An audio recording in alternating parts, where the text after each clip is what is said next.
안녕하십니까. 코다TV 김대진 목사입니다. 코로나19 벌써 3년차 우리의 영혼은 안녕한가 라는 주제로 정주채 목사님 모시고 이야기하고 있습니다. 지금 이 시간에는 정 목사님과 더불어 아이비랩 대표 차승호 대표님, 우리 차승호 집사님이시죠? 네, 반갑습니다. 네. 차 집사님과 함께 또 우리 코비드-19 시대에 어떻게 신앙생활을 해야 될까에 대해서 계속해서 말씀을 나눠보고자 합니다. 우리 정 목사님이 말씀해 주셨듯이 이 코로나가 만약에 끝나도 급변한 이런 상황들이 계속 좀 유지될 것 같다, 이런 말씀을 해 주셨거든요.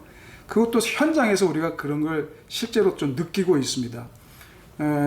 우리 일부에서도 말씀해 주셨듯이 우리 예배, 대면 예배, 그리고 온라인 예배, 이게 병행될 것 같다라는 그런 말씀을 해주셨는데, 제가 어떤 아티클을 보니까 이 신학자가 온라인 예배에 대해서 굉장히 긍정적으로 받아들이는 그룹이 있는가 하면 또 온라인 예배를 굉장히 힘들어하는 그룹도 있다고 합니다.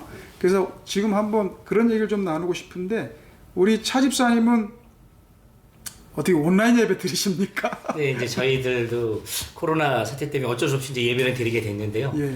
단지 이제 그 처음에 교회를 못 갔을 때는 간절함과 절박함이 있으니까 온라인 예배에 이제 집중을 좀 하게 됐는데, 그게 한 3개월, 4개월 지나다 보니까요, 조금씩 이제 집중력도 떨어지고, 예. 또 이제 좀 이렇게 죄송한 표현이기도 하지만은 그 예배를 쇼핑하듯이 예. 그냥 내 귀와 내 마음에 맞는 예. 그런 설교 주제나 제목을 좀 찾아가는 경향이 있다 보니까 예. 어느 순간인가 그 예배 자체에 대한 경건함이나 거룩함보다는 내가 듣고자 하는 메시지만 찾아다니는 그 말 그대로 그냥 일반 유튜브 보듯이 예. 그런 쪽으로 기울어지는 경향이 있어서 이거 좀 위험하다라는 생각을 좀 해보게 됐습니다. 그 목사님 들으면 굉장히 좀 그 출석하시는 교회 담임 목사님 들으면은 네. 충격 고백인데. 네, 저희 목사님 사랑합니다. 예. 근데 그 저도 예, 코로나가 아주 굉장히 심할 때 예, 집에서 온라인 예배를 드렸거든요. 근데 이제 핸드폰으로 유튜브로 이렇게 딱 켜놓고 듣는데, 저는 또 언론을 하니까 이게 중간중간에 막 연락이 오면은 이게 유튜브가 딱 끊어지는 거예요. 예, 맞습니다. 그 목사님 설교하다가 탁 변화가 들어오는 거예요. 이런 경우는 어떻게 하셨어요? 저희도 뭐 저도 이제 회사 일도 하고 또 이제 뭐 예배 드리고 시민단체 활동도 하다 보니까 예. 카톡이 굉장히 많이 오거든요. 그렇죠. 그래서 예배 드릴 때는 처음에는 이제 그렇지 못했는데 나중에는 예배 드릴 때는 아예 그냥 알람 기능을 다 이제 끄고 또 드렸고요. 예. 근데 무엇보다도 이제 이 코로나 사태 때 사실은 제일 저는 이제 또 사업도 하다 보니까 제일 어려웠던 부분이, 교회를 못 가게 되니까 집에서 기도한다고 하지만은 이게 부르짖지를 못하더라고요. 그래서 막 뭐라 그럴까, 이게 표현하긴 어쩔 수 없는데 막 이렇게 답답함, 갈급함. 예, 갈급함. 이제 목사님 말씀을 목마름. 예, 들을 때의 그 메시지 자체는 저한테 힘이 되고 위로가 되지만, 정작 제가 이제 하나님 앞에 1대1로 간구하고 부르짖고 찾아야 되는데 그럴 공간이 없는 거예요. 너무 답답하더라고요. 그러니까 뭐 어디 가서 왜 저희 임금님기는 당나귀기라는 그 이소부화에 나온 것처럼 막 누군가에 가서 막 야 임금님기는 당나귀기라고 말하는 것처럼 그렇게 하나님 앞에 얘기하고 싶은데, 뭐 교회는 또 저희 교회는 이제 저희 인천 쪽에 좀 큰 교회 들어가다 보니까요. 한 30명 정도 이렇게 모이다 보니까 뭐 처음에 락다운이 심할 때는 20명 이상 교회 못 가게 했지 않습니까? 그러다 보니까 뭐 저희 교회 갈 수도 없고, 갈 수 없죠. 또 교회 문도 이렇게 닫혀져 있고 갈 수도 없고, 오직 직장과 집밖에 없는데 아시는 것처럼 작년에 비즈니스도 매출이 반토막들 다 나셨잖아요. 저희 씨도 마찬가지로 회사에 출근을 했는데 갈 데가 없는 겁니다. 뭐 저희를 병원 일을 하고 있는데 병원에 가더라도 외부인들 출입 금지이기 때문에 집과 교회와 가정이 있었다면 거기서 교회가 빠지게 되고, 또 집에서 왔을 때 회사에서도 나가지도 못하고, 그러니까 유일하게 직장에서 모든 걸 다 해결했어야 되는데요. 그때 정말로 영적으로 너무 힘들었습니다.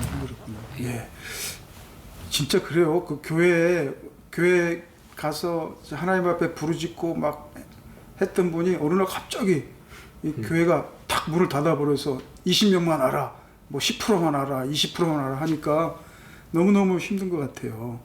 그래서 이제 온라인 예배를 드리면서도 이제 차집사님은 은혜를 별로 못 받으셨네. 네, 많이 못 받았습니다. 정 목사님 어떻게 생각해요? 온라인 예배 은혜 못 받는답니다. 저는 많이 못 목사님. 받았어요. 아니 그 충분히 이해하고요. 예. 저도 가끔은 온라인 예배를 드렸거든요. 예. 그러니까 뭐 그 횟수는 별로 안 됩니다만은 그 교회 다닌 가서 드린 거하고는 현격한 차이를 느끼겠더라고요. 예, 제가 목사임에도 불구하고 예. 예, 그래서 좀 미안한 이야기지만 그냥 내가 큐티 할까 예. 그냥 그런 생각도 들고 그 정도로. 이 전체 예배에 참석을 못하면은 차라리 내가 하나님하고 그냥 둘이서 각신하고 주고받고 기도하고 뭐 그게 낫지 않나 이런 생각까지 들곤 했어요. 그렇죠. 다행히도 교회에서 배를 해줘가지고 저는 뭐 거의 늘 교회 원로 목사님, 출석했어요. 원로 목사님이 프리미엄인 것 같은데. 네, 그런가 봐요. 여기는 뭐 3,000명 교인인데 20명 가면은 차집사님은 거기 리스트 못 들어갈 것 같은데. 아, 예, 그냥 목사님하고 교직원만 오셔도 20명이 넘는 반이라 맞아요. 일반인들은 뭐, 교육자들만 와도 20명 넘는. 근데 지금 그 중요한 말씀인데요. 우리 목회자들이 또 교회 리더십들이 생각해야 될 것 중에 하나가 어떤 미국의 아주 유명한 그 기독교계 여론조사 기관에서 조사를 했는데 온라인으로 예배 영상을 시청하는 거하고 내가 예배에 참여했다는 거하고 이게 별개의 문제라는 거죠. 그러니까 많은 사람들이 오늘 온라인 예배 들으셨습니까? 하면 네 드렸습니다 했다가 뒤에 가서 또 여론조사 질문에 오늘 예배에 참여하셨습니까? 하면 예배에는 참석 안 했습니다 이렇게 한다는 거예요. 그러니까 상반된 응답을 한다는 거예요. 교회 못 갔으니까. 그러니까 무슨 말이냐면 온라인 영상은 시청했지만 내가 하나님 앞에 예배는 내가 못 드렸다라고 생각하는 사람이 상당수 있다라는 그런 얘기인데 우리들이 그 목회자들로서 교회 리더십으로서 어떻게 그 문제를 좀 어떻게 극복하면 좋겠습니까, 정 목사님? 뭐 지금으로서는 뾰족한 뭐 방법은 없다고 생각이 드는데요. 저는 이제 이 지금 코로나 때가 지나도 영상 예배, 영상으로 통한 이제 교육이나 뭐 전도나 이런 것이 계속될 것이라고 생각을 하는데 그 이유가 지금 우리 세대, 우리 차세대들 전부 다 그 영상에 그야말로 그 올인하듯이 하고 있다고 이 친구들은 맨날 핸드폰 가지고 뭐 게임도 게임 하겠지만은 거기에서 무슨 뭐 동영상이나 무슨 유튜브 뭐 그런 것들을 보고 있기 때문에 이 사람들을 우리가 이렇게 제껴버리고 무조건 교회당에 와서 예배 드린다 이렇게 할 수가 없기 때문에 저는 이제 온라인 이 예배가 계속될 것이라고 보고 그렇기 때문에 우리가 이 부분을 많이 연구하고 실제적인 그런 노력들을 기울여야 된다고 생각해요. 그러니까 소위 이 기술 자체를 우리가 배워야 돼요. 그리고 이제 컨텐츠를 어떻게 우리가 표현해 내느냐 영상을 통해서 그래서 사람들로 하여금 비록 교회당에 안 왔지만은 이렇게 정말 예배에 참석하는 이제 이런 것으로 이렇게 받아들일 수 있도록 교회가 그걸 이끌어 나가느냐 하는 게 굉장히 중요하다고 나는 생각해요.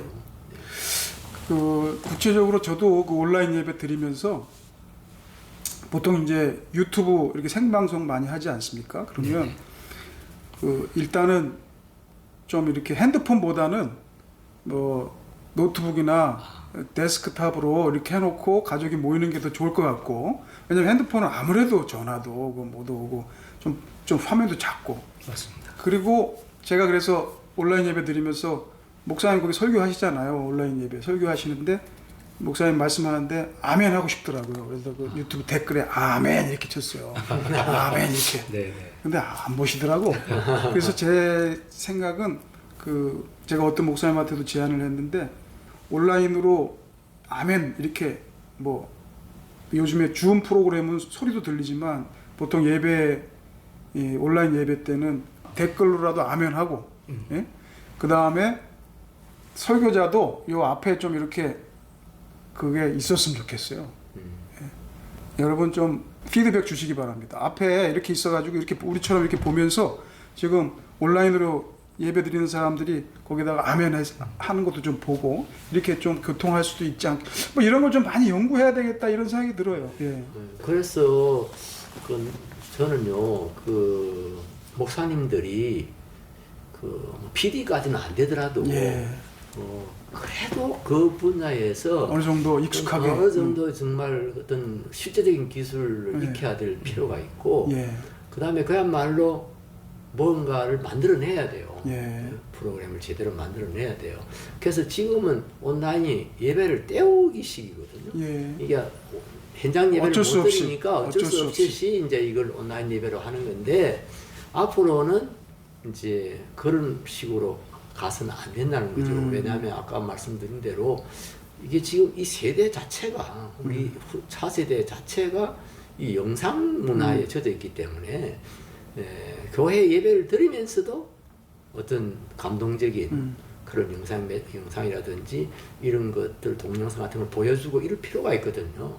그래서 나는 신학교에서 이런 교육이 필요하다고 생각해요. 내가 신학교 다닐 때는 그 음악이 중요하다.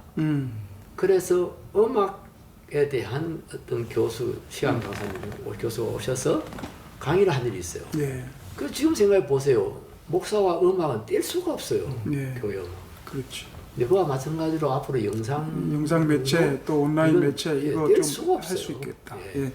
우리 원로 목사님이 이런 말씀하니까 우리가 좀 도전이 많이 됩니다. 예.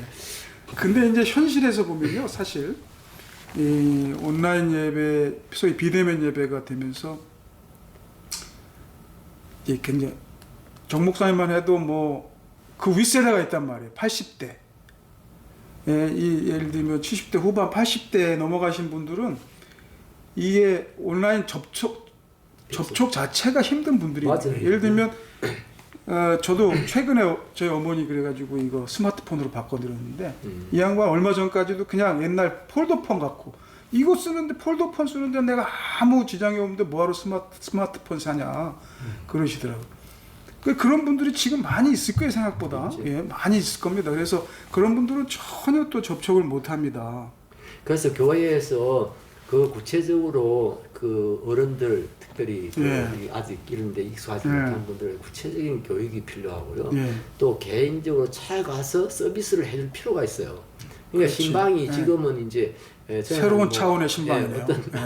어떤 이제 안부를 묻고 뭐 같이 기도해주기 위해서 가고 합니다만 지금은 이 기기를 다룰 수 있는 또 그 창을 열어주는 그런 것을 위해서 방문해야 되고 예. 또 그걸 더 가이드를 해줘야 돼요. 저도 마찬가지예요. 저는 핸드폰 보고 아니면 데스크탑에서 이렇게 유튜브를 보고 예배를 드렸거든요.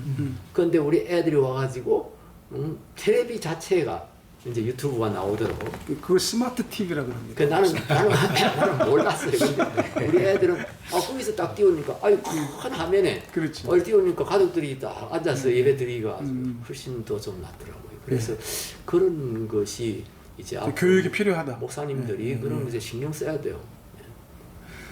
우리 차 대표님은 그래도 굉장히 좀 뭐랄까 뭐 우리 목사님에 비하면 젊은 세대시잖아요. 네네. 그 젊은 세대에서 볼 때는 좀 뭐가 좀 필요한 것 같아요. 만약에 이제 온라인 예배가 계속 병행된다면 네. 뭐가 필요할 것 같습니까? 지금 뭐 정 목사님 말씀해 주신 것처럼 굉장히 중요한 포인트인데요. 첫 번째로는 현장 예배 중요성, 두 번째로는 개인적인 생각입니다만은 다음 세대, 젊은 세대와 지금처럼 말씀하신 기성세대 그리고 이제 어르신 세대를 본다고 하면 어르신들한테는 찾아가는 서비스가 정말 중요하고요. 네. 그다음에 이제 기성세대들은 저에게 찾아갈 줄 알지만 요 다음 세대 같은 경우에는 영상이 굉장히 익숙하고 오히려 이 아이들 같은 경우에는 현장에 가서 드리는 예배보다는 오히려 영상에 접촉하는 걸 더 쉽게 전도가 가능한 부분이 많거든요. 그럴 수 그래서 있겠네요. 오히려 네. 저는 목사님 중요한 얘기 해주셨는데도 저도 말씀드리고 싶은 게 지금 이제 뭐 메타버스라 그래서 요즘 아이들이 로블록스나 아니면 메타버스 안에서 이제 한국에서는 네이버에서 하는 제페토라는 데가 있거든요. 거기 들어가면 자기 아바타를 가상 세계에 들어가서 거기서 입학식도 하고 졸업식도 하고 거기서 커뮤니티를 형성하고 있거든요. 근데 지금 다음 세대는 교회 와서 주일학교에 참석해서 받는 교육에는 시간적인 물리적인 한계가 많다 보니까 더더욱 이번에 코로나 사태 때문에 아이들이 주일학교 완전히 아웃됐거든요. 예. 거의 참석을 못했기 때문에 오히려 지금 우리 교단이나 교계에서 조금 더 적극적으로 그런 쪽으로 좀 신경을 써주신다고 한다면 그런 메타버스 안에 지금 아이들이 보통 메타버스에서 한번 그 유명한 팝 가수들이 세미나나 아니면은 저기 그 콘서트를 하면요. 뭐 잠실 경기장에 뭐 한 5만 명, 8만 명 이 정도 수준이 아니라 기본 1,000만 명이 들어옵니다. 와우. 어마어마한 숫자가 들어오기 때문에 바로 그 보이지 않는 가상세계 버추얼 공간에 아이들이 지금 모이고 있거든요. 근데 우리 다음 세대를 잡으려면 우리 교단이나 교계에서 이런 쪽에 좀 투자를 해야 됩니다. 그래서 우리 전문 교육자들이나 사역자분들한테 신학적인 체계적인 신학 교육에 플러스 이런 테크니컬 기술적인 부분들을 스터디해서 그래서 젊으신 전도사님이나 강도사님, 목사님들이 이 메타버스 안에 들어가서 거기서 커뮤니티를 형성하고 그 다행히도 그 안에 들어가면 나이를 구분 못합니다. 다 자기 아바타를 사용하기 때문에 그래. 내가 뭐 멋있는 거 할 수 있겠네. 그렇습니다. 예. 그래서 비용을 좀 들이면 자기를 아름답게 가꿀 수 있거든요. 그래서 거기 들어가서 그 아이들이 어떤 생각과 어떤 말을 하는지 하고 그 현장에서도 복음을 전도할 수 있는 충분한 장이 열려져 있거든요. 차 대표님이 뭐 메타버스 해갖고 알지? 저도 잘 목사님 압니까 메타버스? 네. 모르죠. 예. 그러니까 우리가 열심히 따라가려 해도 지금 모르는 세계가 있는 거죠. 그러니까 우리 정 목사님 말씀대로 그런 부분을 예. 좀 이제는 목회자들도 교회 리더십들도 그런 부분을 좀 공부하고 적극적으로 팔로우하면서 전도의 기회로 삼을 필요가 있다. 맞습니다. 특히 다음 세대를 생각한다고 하면 그 버추얼 공간에 들어가서 전도할 수 있는 커뮤니티를 왜냐하면 이 커뮤니티를 내버려 두게 되면요. 저희들 같이 좋은 의도를 가지고 있지 않은 반대로 나쁜 의도를 가지고 있는 사람들이 그 안에 들어가서 예. 아이들을 뺏어가고 아이들을 유혹하고 예. 아이들을 범죄 현장으로 끌어가는 경우도 많거든요. 그렇죠. 예. 그래서 저희들 젊은 세대가 들을 필요가 있습니다. 그러니까 나도 그 우리 손주 뭐 이제 초등학교 1학년이지만 얘를 보면서 분방 공부를 이렇게 막 교회당 안에서 군데군데 모여가지고 시끄럽게 그렇게 하는 것보다는 차라리 이렇게 줌으로 하는 게 훨씬 더 효과적이겠다. 그런 생각을 하셨습니까? 그런 생각이 들어요. 애가 그거 아주 잘 따라가더라고요. 하고 뭘 해보라 그러면 암송도 하고 뭐 이러니까 분방 공부에서는 그게 안 돼요. 막 시끌시끌하지. 옆에 떠들고 옆에 큰 소리 기도하고 찬송하고 있고 저 옆에서. 지금 이게 사실은 우리가 신학교 다닐 때 여기 젊은 우리 이 목사님도 계시지만 신학교 다닐 때 이런 걸 얼마 전까지도 생각을 못했는데 갑자기 우리 아까 일부에서 말씀하셨듯이 갑자기 급변하게 이게 당겨져 온 듯한 느낌이 드는 거죠.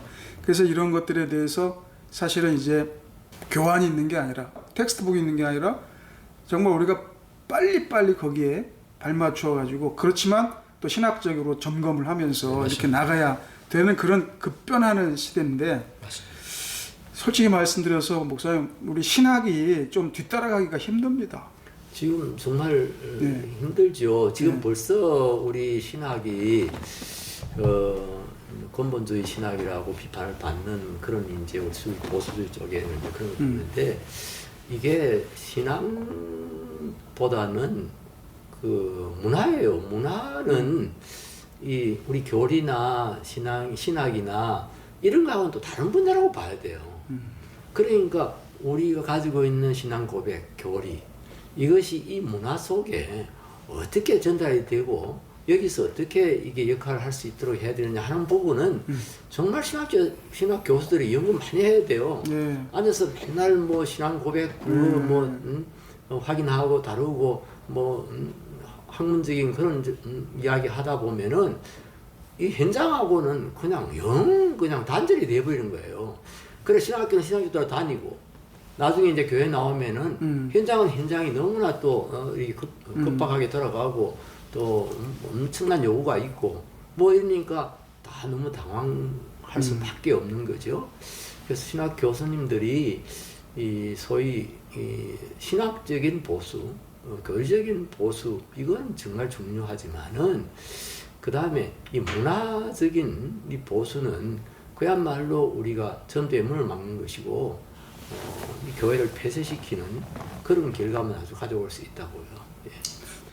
정 목사님 말씀대로 이 신학이 따라가기가 참 힘들고 또 어떻게 보면 우리 목회자들도 이 전문 테크놀로지, 이 기술 영역 부분, 이 영상 또 아까 우리 차 대표님 얘기하신 그 새롭게 또 이렇게 가상세계, 새롭게 대두되는 가상세계 따라가기가 쉽지 않거든요. 목사님 어떻게 해야 됩니까? 그러니까 뭐 그 목회자들이 다 어떤 그 기술적인 부분에서 어느 정도의 수준까지 이렇게 올라가기는 쉽지는 않아요. 예. 그러나 이제 그 저도 영상 세계에 대한 이 사이버 세계에 대한 그런 어떤 이해가 필요하고 예. 또 그런 개념들을 좀 가지고 있어야 돼요. 가지고 있어야 되죠. 근데 이제 전문적인 그런 콘텐츠 개발은 저는 연구기관이나 또 그런 것을 전문적으로 이렇게 교회 제공하는 그런 우리 같은 지금 뭐 같으면 교육원 같은 거죠. 교육원에서 뭐 교재도 만들고 뭐 이래 하듯이 앞으로 이제 주일학교 교육을 위해서 우리 교단 교육원에서 영상 자료들을 그렇게 계속 잘 공급할 수가 있는데 또 내가 알고 있는 어떤 단체에서는 뭐 단체라고 하기는 그렇습니다만 하여튼 몇 사람이 같이 이렇게 노력을 해서 어린이들을 위한 그런 영상들을 이제 만들어 제공하고 있는데 제가 아주 그 보고 놀랐어요. 그래요. 그래서 내가 아이고 연보 좀 해줘야 되겠다 막 해서 연보도 좀 해주고 그런 일이 있는데 어쨌든 그런 기관들이 많이 세워져야 된다고 생각을 합니다. 예.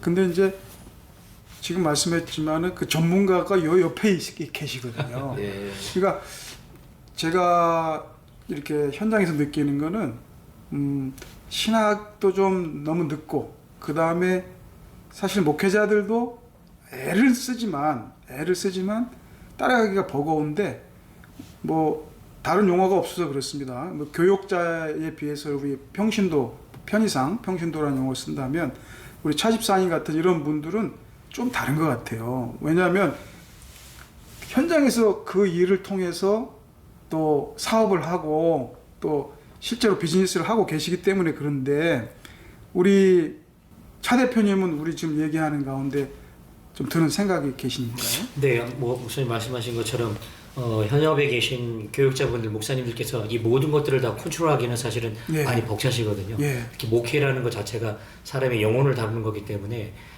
고민해야 되고 신경 써야 될 분이 많은 부분에서 이런 기술적인 부분까지 다 감당하기는 벅찬 부분이 있을 것 같아서 이런 부분들은 특히 이제 저 같은 평신도들 또는 평신도로서 좀 더 적극적으로 하나님을 섬기고자 하는 분들이 있다면 네. 그 관심의 분야를 이런 영상 쪽으로 조금 더 관심을 가져가 주시면 좋을 것 같고 또 특히 지금은 영상 세대이기 때문에 1인 1 미디어라는 표현을 쓰듯이 예. 지금은 유튜브를 통해서 자기의 생각과 의견을 얼마든지 표현할 수 있는 시대이기 때문에 뭐 편집이라든가 또 촬영이라든가 이런 기술들을 많이 배울 수 있는 기회가 많거든요. 예. 그래서 그런 것들을 좀 더 적극적으로 활용을 하면 좋을 것 같고요. 예. 더하여서 교단 차원에서 교계 차원에서 그런 일반인들이 지금 맡겼던 그 교육에 대한 교육원의 시장들을 반대로 이제는 교단 차원에서 전문적인 이런 영상이나 테크니컬 기술적인 부분들을 교육해낼 수 있는 그런 쪽에 조금 더 배려를 해주신다면 예. 특히 교회 안에서 이런 부분들은 여성들이 굉장히 좋습니다. 특히 남성들 같은 경우에는 현업에 나가서 가정을 지키기 위해서 예. 직장 생활을 하거나 사업을 하거나 필드에서 뛰어야 되는데 반대로 특히 이 영상 작업 같은 경우에는 집에서 할 수 있는 분량들이 많거든요. 예. 그래서 특히 여성들 굳이 여성 남성을 가린다기보다는 좀 안에서 편하게 교육받으면서 집안에서 프리랜서 개념으로 일을 할 수 있는 분들이라면 예. 이런 쪽에 좀 더 신경을 가져서 하신다면 예. 같이 동반상승돼서 교회를 같이 서브하는 데 큰 도움이 될 것 같습니다. 예. 우리 일부에서 정 목사님이 참 우리 코로나19로 좀 모이기 힘들고 예배당 가기 힘든 이런 시대지만 하나님 앞에 단독자로서 우리의 영혼이 참 바로 서는 이 일에 집중하자 이런 말씀을 하셨는데 오늘 우리 차 대표님하고 얘기를 하다 보니까 우리 차 대표님 같은 이런 평신도들이 이 코로나19 상황 시대에도 굉장히 그 신실하게 또 우리 차 대표님은 기독교적 가치관을 가지고 시민운동도 하시는 분이거든요. 또 우리 시민운동하면 또 우리 정 목사님도 일가견이 있지 않습니까? 그래서 이렇게 평신도가 이렇게 앞장서서 사회 참여도 하시고 또 시민운동도 하시고 또 이렇게 오늘 또 사실 이렇게 시간을 내주셔서 또 코닥과 인터뷰도 해주시고 하는데 우리 차 대표님 그런 힘이 어디서 나는지 한 말씀 해보세요. 네. 누가 그거 가르쳤습니까? 그렇게 하라고. 이게 참 이게 우연치 않게 이제 주변에 있는 분들이 얘기하다 보니까요. 한 3, 4년 전이었나? 그때 이제 EBS에서 뭐 연예인 분들이 나오면서 교육방송임에도 불구하고 이제 성적인 것들을 너무나 이렇게 잘 풀어내시는데 그것이 거의 뭐 19금의 수준이었는데 그걸 갖다가 교육방송에서 뭐 10살이나 15살이 보는 데서도 그런 일을 가감없이 하는 걸 보고 이건 아니다 싶어서 이제 시작을 하게 됐고요. 그러다 보니까 현재 대한민국에 나와 있는 여러 가지 이제 입법들이나 아니면 발의되는 특히 이제 뭐 성인지 정책이나 아니면 성평등이라는 이름으로 해서 도덕과 윤리보다 중요한 게 성적인 만족이라는 성적 지향성을 강조하는 것들을 보면서 이건 아니고다 싶어서 이제 이런 일을 하게 됐고요. 또 하다 보니까 성경에 보면 누가복음 19장 40절에 너희들이 외치지 않으면 돌들이 소리치라는 그 말씀이 있는 것처럼 누군가는 해야 되지 않나라고 싶어서 그냥 참여하는 마음으로 이렇게 시작을 하게 됐고요. 더더욱이 시민운동을 하다 보니까 현장에 나와서 정말 우리 자녀들을 위해서 바른 목소리를 내는 분들이 거의 다 여성이었습니다.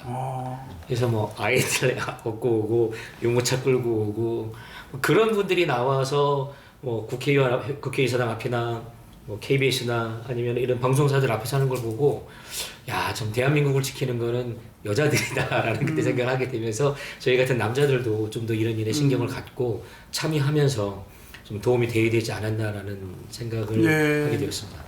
참 대단한데 이번에 우리 고신총회에서 목사님 그 악법 저지 대책위원회를 만들고 이번 노회 때 급하게 각 노회에 예산안을 아마 이렇게 요청을 한 것 같아요. 그러니까 예산안은 이미 지난번 노회 나왔는데 좀 늦게 요청했는데 제가 알기로 각 노회들이 또 협조해서 예산도 세우고 해서 이 악법 저지 대책 그 운동을 이제 총회 차원에서 하는데 제가 현장에서 볼 때 사실은 이 운동은요 우리 차 대표님 같은 평신도들이 벌써 몇 년 전부터 시작을 했습니다.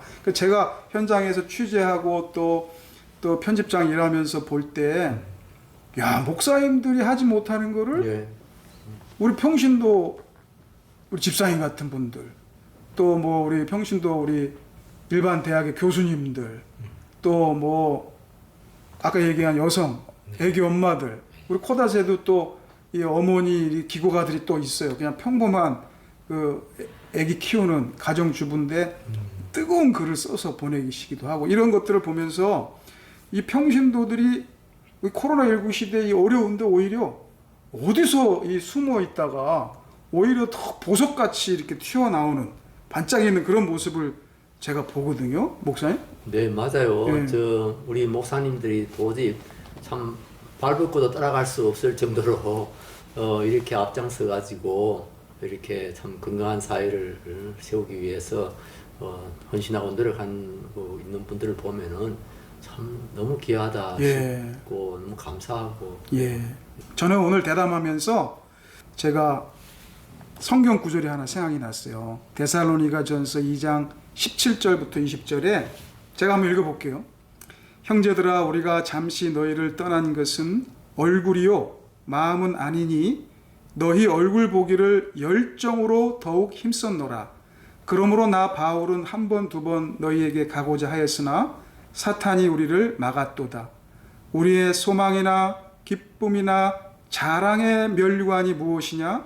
그가 강림하실 때 우리 주 예수 앞에 너희가 아니냐? 너희는 우리의 영광이요 기쁨이니라. 아멘. 이 말씀이 생각나더라고요. 지금 어떻게 보면 바울이 그 당시에 데살로니가 교회 교인들을 보고 싶었지만 볼 수 없는 상황이었던 것 같아요, 목사님.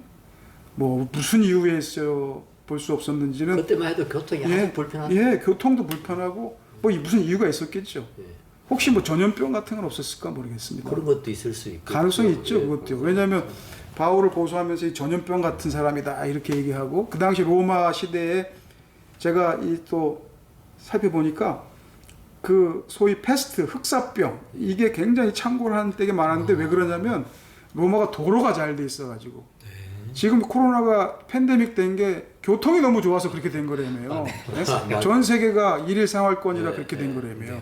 그 당시 로마 지중해 연안의 로마 제국이 다른 지역보다 도로가 잘 돼 있어서 전염병도 빨리 돌았답니다. 그러니까 뭐 하여튼 뭐 지금과 같은 상황은 아닐지라도 어찌됐든지 간에 바울이 데살로니가 교회에 한 3개월만 있다가 급히 떠나서 어떻게 보면 담임 목사가 교회를 개척해놓고 특별한 어떤 피치 못할 이유로 다른 곳으로 가 있는 상황 속에 얼굴을 보고 싶은데 얼굴을 볼 수 없는, 어떻게 보면 이 코로나 상황하고 비슷하지 않나요, 목사님?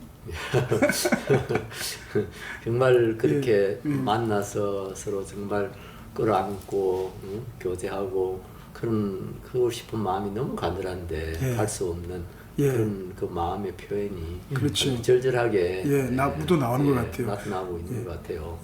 또 지금도 이런 마음을 가지고 정말 하나님을 사모하고 서로를 사모하는 그런 사람들이 많지 않겠나 이런 생각을 해봅니다. 바울은 너희를 떠난 것은 얼굴이요 마음은 아니니 이런 말씀을 하셨어요. 얼굴은 떠나 있지만 마음은 떠나지 않았다. 근데 우리는 이게 얼굴이 멀어지니까 시간이 지나다 보니까 이게 벌써 1년 지나고 2년 이게 지나가다 보니까 마음도 멀어지는 거 아니냐. 뭐 얼굴이 멀어지면 마음도 멀어진다 뭐 이런 뭐 속담도 있지 않나요? 그게 이제 일반적인 현상인데요. 우리가 그것을 극복해낼 수 있는 게 결국은 성령의 교통하심입니다. 네, 정말 우리가 성령 안에서 정말 마음과 마음이 통하는 그런 이제 은혜가 있어야 되고 그 은혜를 우리가 실제로는 개발해야 된다 할까요? 뭔가 그 은혜가 어떤 것인지를 깨달아 가야 되고 또 그 은혜를 사모하고 또 그것을 사용하는 거죠. 교통이라는 것은 관계를 연결시켜 주는 거잖아요.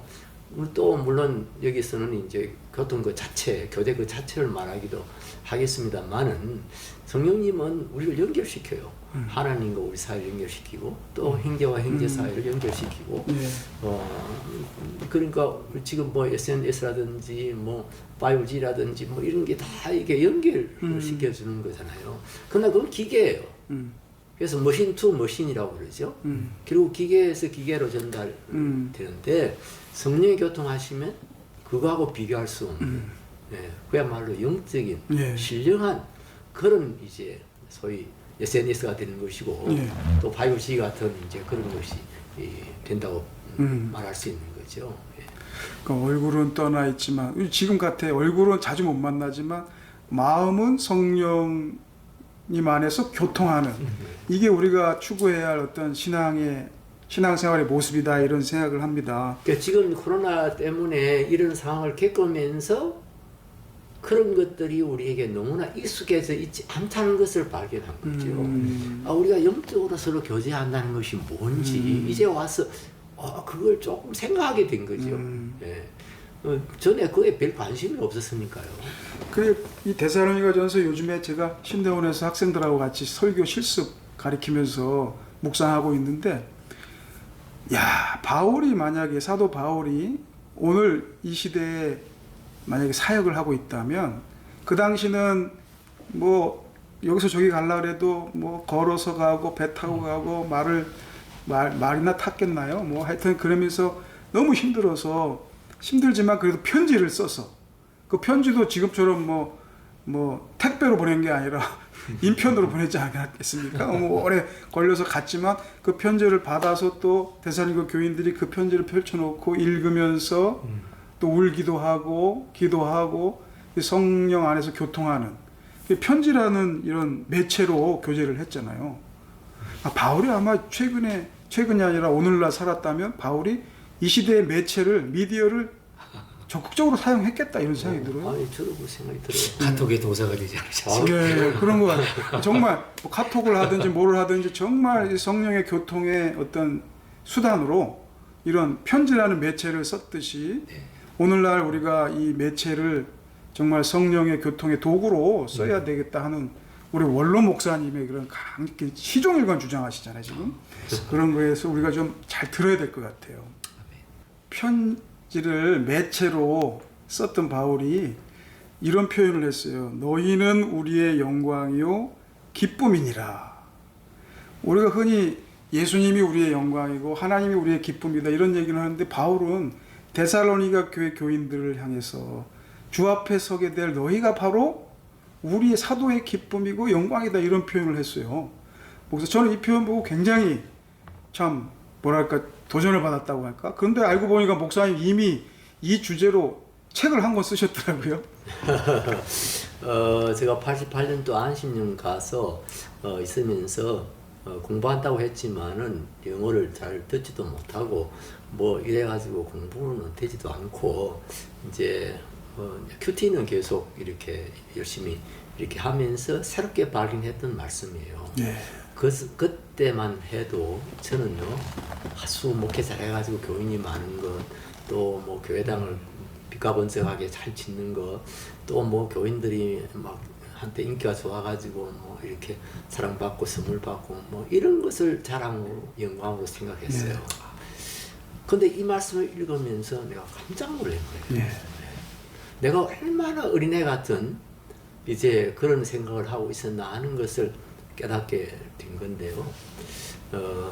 정말 내가 목회하고 내가 섬기고 있는 그 성도들, 그 한 분 한 분이 나의 기쁨이고 나의 자랑이고, 내가 전도해서 이제 정말 구원의 은혜를 받고 그리고 세례 받고 이렇게 새롭게 출발하고 있는 이제 그런 사람들이야말로 나의 기쁨이고 진정한 나의 영광이라고 하는 것이고요. 그 다음에 또 평인들 중에 우리 차 대표 같이 이렇게 정말 헌신적인 뭐 목사님들보다도 훨씬 더 열심히 또 더 잘 봉사하시는 분이 있어요. 지금도 내가 늘 자주 이야기합니다만 어떤 분은 세례받은 기념으로요 자기 신장을 하나 떼서 줬어요. 아무도 모르는 사람에게. 예수님은 우리를 구원하시기 위해서 몸도 다 주셨는데 나 신장 하나 떼주지 못하겠느냐. 그러니까 그런 분들이야말로 정말 자랑의 멸관이고 기쁨인 거죠.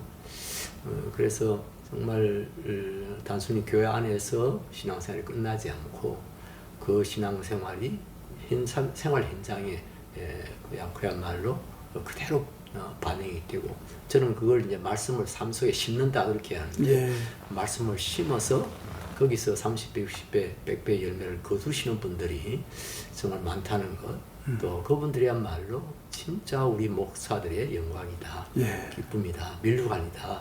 제가 그런 생각을 해보게 됩니다. 이렇게 지금도 정말 시민운동 정말 시간, 돈 엄청 들여가면서 이렇게 앞장서서 일하시는 분들이 많아요. 우리 차대표 같은 분들이 들어있는데 이분들이야말로 정말 우리 교회의 자랑이고 기쁨이지 않을까 그렇게 생각이 듭니다. 정 목사님 말씀대로 어려운 코로나 팬데믹 상황이지만 하나님께서 말씀에 순종하는 귀한 보배 같은 성도들을 통해서 여전히 일하고 계시다 이런 생각을 하면서 우리 하나님 앞에서의 단독자로 우리 정 목사님 말씀대로 열심히 살아갈 수 있도록 애를 써야 되겠습니다. 오늘 정 목사님 너무 감사하고요. 차 대표님 귀한 시간 내주셔서 감사합니다. 여러분 다음에 또 뵙겠습니다. 감사합니다. 감사합니다.